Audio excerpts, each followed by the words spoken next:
affordable accessible housing. That's what is next. That is Philadelphia, but for what should be next for all of us. So jumping right in, we have these two in the end that are actually happen to be right next to each other. Units that were built by a developer in the last 20 years. So we can see folks who are able to do accessible. So universal design is the key purpose of what this is all about, and making sure that we have the affordable and accessible housing for everyone to live properly in the city. We have folks that are in, at this point, we have a housing crisis where we have, which means in Philadelphia, I should say housing cost burden crisis, which means we're folks are paying 30% of their income or more to afford to live in the city.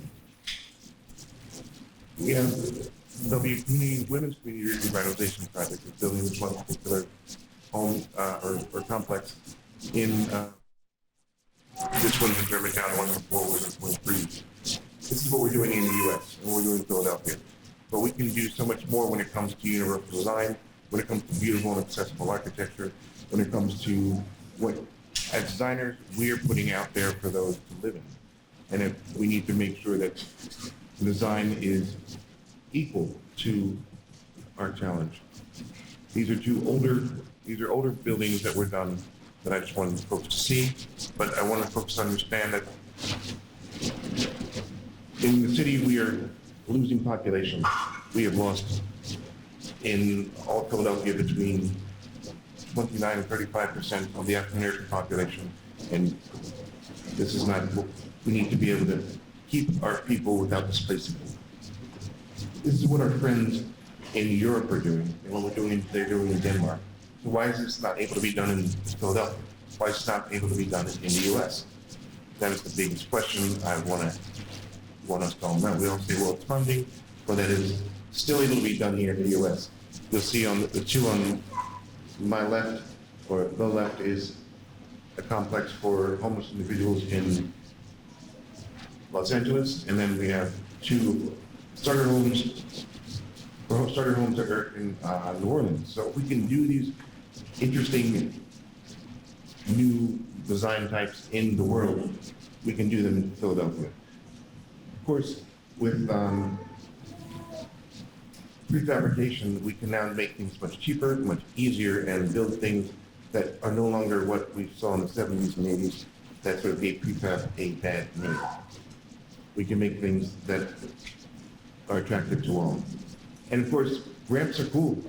We learned that from both the Foulier and Niemeyer, and we can use them in ways that are much more appealing than we've used them in the past.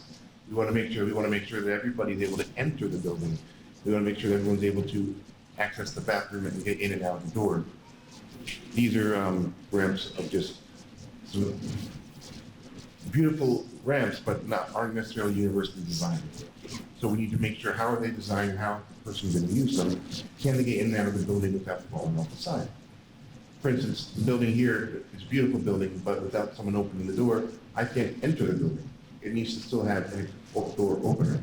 So when we're designing, we need to think of the smaller things which aren't going to be as beautiful. This is the first building in the country that was able to get the Global Universal Design Award. I'm sure I'm saying that wrong. They're in Grand Rapids, Michigan, and they have a beautiful ramp.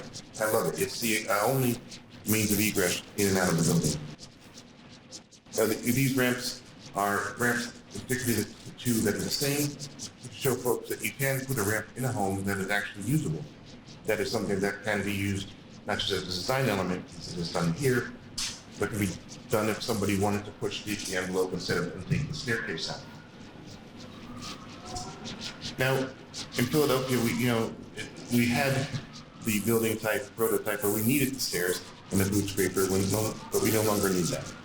And you'll see the two doors that are next to each other where folks, anyone can enter the building. It's usability, whether it's universally designed or usable is what we want. These ramps are available, these lifts are there, but do they really work? I I would question, well, you might get a human being into the building, but is this what a designer you want your building to look like?